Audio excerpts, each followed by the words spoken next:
Hi, I'm here today to give you 6 easy steps to unclog your mill. First thing you want to do if your mill becomes clogged, and normally you'll be able to tell if it's clogged if it just hums or if you hear kind of a strange noise, or many times you're going to notice when you take your canister off that this hole on the side has become packed with flour and that it doesn't seem to be performing right. First thing you want to do is separate your mill and set that aside. Set your canister aside. Second thing you want to do is to find yourself a good towel, a bathroom towel, some kind of a towel that you can use. Set this out on your counter, double it so that you've got kind of a padded surface, and that's going to protect your mill as well as your counter for the following processes that we're going to do. The next thing you want to do is unplug your mill. Take the power off. We don't want that plugged in. Unplug that, set your cord down out of your way.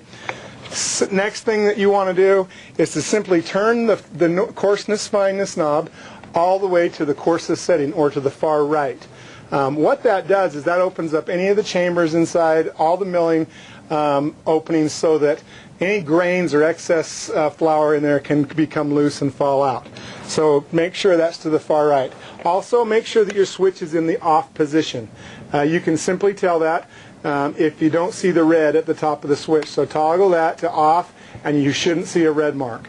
So now we know we've got no power to the mill. Next thing you want to do is turn your mill upside down. On the bottom of your mill you're going to see a reset button, and this is designed to protect your motor. If your mill becomes clogged, most of the time this reset button will pop out and it will turn off and protect your motor from any damage. So now that we've got it unplugged and upside down, push the reset button in, or make sure that it's pushed in, and we are ready to move on. Now after we've done all that and you've got your towel laid down, the next step that we want to do is simply shake, shake, shake. You're going to shake your mill. You can tap it, tip it back and forth, shake it, tap it, tap it. And what you're going to find in that process is you're going to find that some grains have fallen down onto your towel. That's exactly what we're hoping for. We want any grains that are left inside the mill to shake out onto the towel. Okay, next thing you want to do, once you've gotten all the grains out of the hopper, you're going to find that this hole on the side of the mill typically has become clogged up. And that, you can simply look in and you'll see a lot of flour packed in there. What we want to do is find something. I've found a kitchen spoon that has a flat end on it. You can use a small screwdriver, some kind of a skewer, anything that you can get into that hole and swish it around and loosen up any of that flour that's become packed in there. And once you've done that, tip it on its side, tap it, and most of the flour should fall onto your towel. Look in there and make sure. If it's cleared out and you can see the milling head teeth in there, great. If not, go ahead, do it a little bit more until you know you've gotten all the flour out of the side hole. Once you've done that, we are ready to move on to our next step, and that is to check and make sure that our canister has not become obstructed. Simply pull the canister lid off and look down through the tube that comes off the lid. Usually you can see right through it. If you tip it just the right angle, you can see right through it and you can tell that it's clear. If you're not sure, simply blow on the end of the tube. You'll hear air coming out the side. If it's clear, then that's great. And most of the time this will not be clogged, but it's something that we want to check. Snap your canister lid back on, and we're going to move on to the next simple step.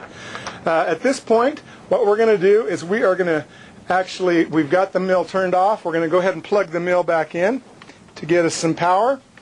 And take your hand and instead of a flat position like this, make it into a cup, like you were going to catch water or hold water.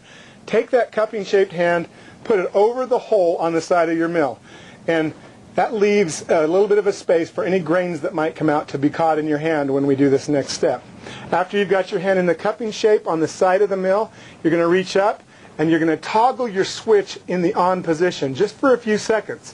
What we want to hear is that high-pitched, normal high-pitched sound that you hear when your mill is operating properly. So we'll go ahead and try that. Okay, you can hear that high-pitched sound and you know that you're almost back to normal. Tip your hand down. You should have some flour and maybe some grains in your hand. Go ahead and just brush those onto your towel. And Then we want to double check and make sure, look in the hole one more time. Sometimes after you do this, you'll end up with some more flour packed in there. If it's packed, if it's clear, great, you're ready to move on.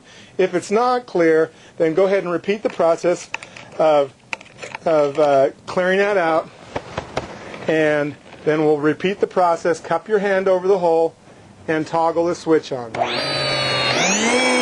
Okay. Most of the time, you never have to do that more than twice.